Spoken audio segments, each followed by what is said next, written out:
কুলাউড়ার জমিদার বাড়ি বলতে সাধারণত মৌলভীবাজার জেলার কুলাউড়া উপজেলার প্রীতিমপাশা গ্রামে অবস্থিত প্রীতিমপাশা নবাব বাড়ি বা জমিদার বাড়িকে বোঝায়, যা বাংলাদেশের অন্যতম ঐতিহাসিক এবং জীবন্ত জমিদার বাড়ি। এটি ব্রিটিশ শাসনামলে নির্মিত একটি স্থাপত্য নিদর্শন।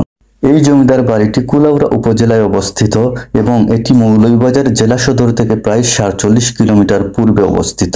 বাড়িটি জমিদারি আমলের স্মৃতি বহন করে এবং এটি বাংলাদেশের একমাত্র জীবন্ত জমিদার বাড়িগুলোর মধ্যে অন্যতম।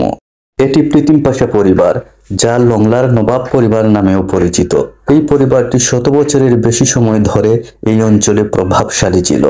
এই পরিবারের পূর্বপুরুষরা ইরান থেকে এসেছিল বলে জানা যায়। ১৯৫১ সালে ইরানের রাজা রেজা শাহ পাহলভি এই বাড়িতে আতিথেয়তা গ্রহণ করেন। এছাড়া ত্রিপুরার মহারাজারও এই বাড়িতে আগমন ঘটেছিল। এই জমিদার বাড়িটিতে আধুনিক ও স্থানীয় উপাদানের মিশ্রণে একটি সংকর শৈলী লক্ষ্য করা যায়।